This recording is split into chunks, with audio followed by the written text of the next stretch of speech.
Hi, this is Randall here in Texas. And I'm Matt here in Michigan.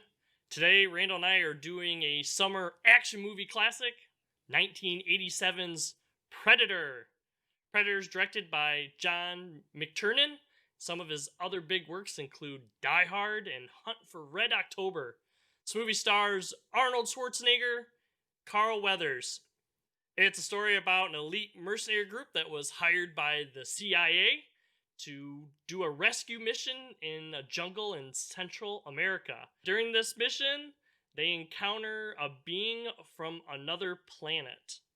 Man, when this film came out, it had a lot of mixed, maybe even negative reviews, although Roger Ebert stuck up for it and had nothing but heaps of praise on it.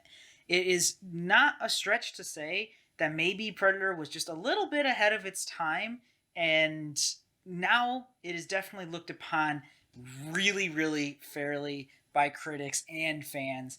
It was a smash success at the box office, had about a 15 to $18 million budget, but ended up grossing like $98 million in its run. Predator also went on to have multiple in canon, in universe sequels, and has mixed a little bit with the Alien vs. Predator franchise as well. So, definitely culturally significant film. This movie comes on a lot of people's lists as one of the top action movies made. Normally in like the top 5, at least in like the top 10. And I agree, this is iconic movie. This movie is still relevant and stuff in pop culture today. We have those famous lines from Arnold Schwarzenegger, Get to the chopper! get to the chopper! And some other ones too. Even Jesse Ventura is in this movie. And Randall, he ain't got no time to bleed. Oh, okay.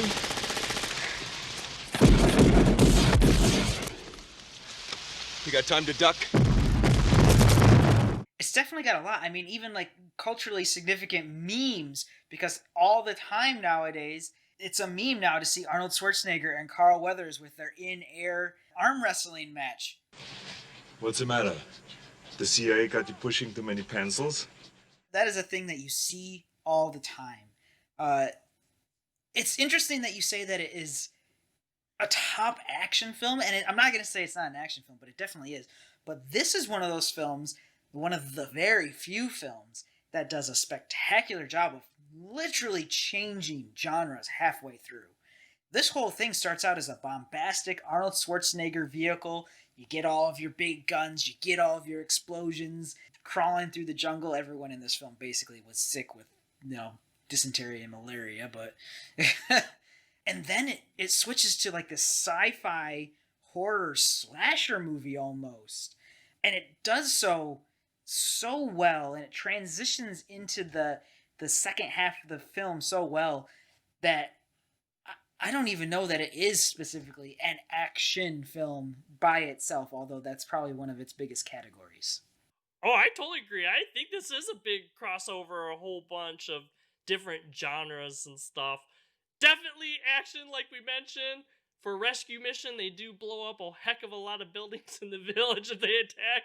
I'm thinking that too. I'm like, man, this is a rescue mission. I understand that they have an idea of where these so-called hostages are, and maybe they're just blowing up all the other buildings, but are you really so sure that none of them could be in these other buildings? They're blowing everything up.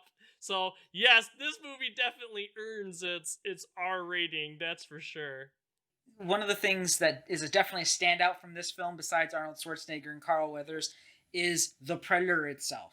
Now, the Predator was the source of many different designs and thoughts and things that might have happened or may have happened. This film was originally supposed to be called The Hunter, which would have been nowhere near as cool as Predator. But like, you can go find video of the original suit, and it was supposed to be Jean-Claude Van Damme, which would have made no sense because he was just covered in the suit anyways. But what we ended up with, the super iconic Stan Winston design, rest in peace Stan Winston, also the creator of the Alien Xenomorph, it, with the kind of dreadlocky thing going on, And I guess the jaws of death, the Predator stands the test of time. No one messes with the design of the Predator. And when you do, you do so to your own demise. This is a costume in local cons that are still very popular. When the Predators come out, people gather around to get their pictures taken with the Predator. It's iconic. And I love how there's a little bit of a transition in this film.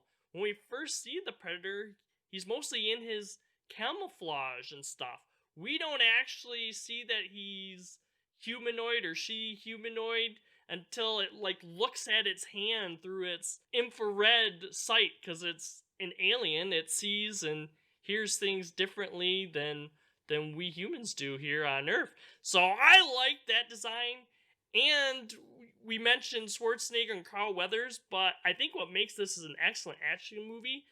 All these characters I think are pretty good. They're not like one cookie cutter, like a commando is one thing and they're all the same. They all have different personalities. I think this movie is well acted. A lot of action movies, it's just the action, and the acting really doesn't matter. We kind of joke about the acting in action movies, but this one, I think the acting in this helps this movie stand out a bit. Yeah, there's a lot of good interplay in the teams. I think it's Bill Duke, character, who has a lot of good scenes with Carl Weathers' character, where he's like, hey, if you give away our position again, I'm going to ghost you, which, is pretty clear what he means. And, he's the CIA, he's out of it for a while, Carl Weathers' character. And then you have these grizzled group of veterans. Jesse Ventura's character and Bill Duke's character, they had a lot of history together. So when Jesse's character dies, Bill's character takes it really, really rough. And you get that good scene where he's reminiscing about this memory. He goes, every blood splattering everywhere, and we walk out unscathed. There's good script writing here. There's a lot of good character development, considering that these are really just throwaway characters. And for the last 35 minutes or so of the movie, almost, it's just Arnold Schwarzenegger and the Predator. You get a good sense that this group of commandos, they've been around. They're well done. They work well together, and it's kind of sad. You see them kind of picked off one by one, and the way that it kind of affects all of the other ones. Like, hey, this is it. We're being hunted, man. And then Billy, not Bill Dukes, but Billy the character, he ends up going and sacrifices himself just to buy someone some time. He's like, I'm going to go stand toe to toe with this Predator, even if that's a little, stereotypical Native American stuff going on there with his character. One of the downsides I think about this movie when I look at it now, I question some of the decisions of Schwarzenegger and the Predator near the end. Like, when Schwarzenegger finds out that he can camouflage himself, why doesn't he just camouflage himself and go to the chopper instead of trying to fight it? Maybe he thinks that the Predator will still just search for him and shoot down the helicopter too, but I kind of question that. He doesn't want to, potentially lead them to the helicopter. He doesn't know he's 100% invisible, but, he has an idea. That's the way I've always perceived it. That's what I did too. I kind of question that, and the whole show-off between the Predator. The Predator could have killed Schwarzenegger several times, even in, the show-off when they're actually fighting each other. Yeah. He has a chance to kill him several times there, and it's like, all right, I'm going to keep him alive a little bit longer. I'm going to keep him alive a little bit longer. He's like a cat playing with his... Exactly. What all can you throw at me? What all can you throw at me? But, that's just a trope in a lot of things, and on the flip side of that, Arnold Schwarzenegger is definitely, as the Terminator, completely guilty of that, especially in the one with Christian Bale, Terminator Salvation, where Christian Bale's John Connor gets thrown all over the place. Why are you throwing him? You got your mechanical hands on him, crush his neck. Done. That's a trope in a lot of films, and I don't like it when they use it. But I can kind of see the Predator at this point is having his go with it. Let's see how far I can push this person. Can I break him? Not just kill him. I know I can kill him. Can I break him?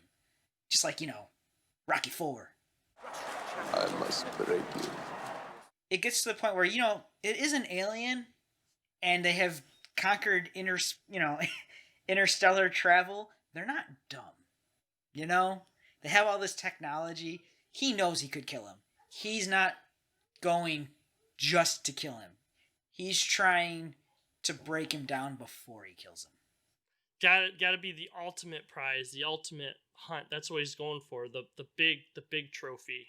The other thing about this film, especially rewatching it, is I hear the score. Alan Silvestri's score is perfect. It's not overbearing. It's not overdone. It's just again iconic. A lot about this film, you probably heard me saying the word iconic a lot, is very well done. Alan Silvestri definitely has a way of bringing the jungle to life when it's just a shot of the jungle and you get the and some of the like noises that you get like during the final confrontation between these characters. He just has a knack for it. We're talking the same guy, just Back to the Future. He's done the Avengers, Endgame, Avengers, Infinity War. He is a crazy IMDb page of movies that and scores that you remember, and you could just add Predator to that list. Definitely iconic throughout the whole film. It's really good score when it's something that they play throughout the film, and it's not just almost like you're hearing it for the first time too, but it just kind of flows with everything. Definitely adds to the atmosphere. Like I said, I think it's one of my favorite action films for sure. One of my favorite Arnold Schwarzenegger films. But definitely earned that R rating. And let's be honest, of all the genres it is, it's not like a drama and stuff. If you're looking for heavy dialogue and stuff in this film, that's not what you're going to get. But I think where they use dialogue, it's done well. And I think there is a lot of showing and not telling in this film as well, which I think is another highlight of good film. All around, I really like this film. Yeah, it's definitely one of the most culturally significant films ahead of its time. I can't praise it enough, honestly. If you haven't seen The Predator and you're into science fiction, action, kind of maybe slasher horror film even, this will hit the spot. This will just kind of do all of it for you instead of having to go watch 3 different films. Go watch one, The Predator, one really good one. If you like these kinds of flashback reviews, we have lots of different reviews up on our channel. Make sure to give it a look. If you like this video, give us a like, subscribe, ring the bell icon in case you always want to know when we're uploading. If you want to know what we're uploading in advance, check out our Facebook page. We always tell you the day before what is coming out tomorrow. For now, I'm Randall here in Texas. See everyone later. I'm Matt here in Michigan. Have a great day. Next time on No Market Media. Please consider checking out some of our other videos.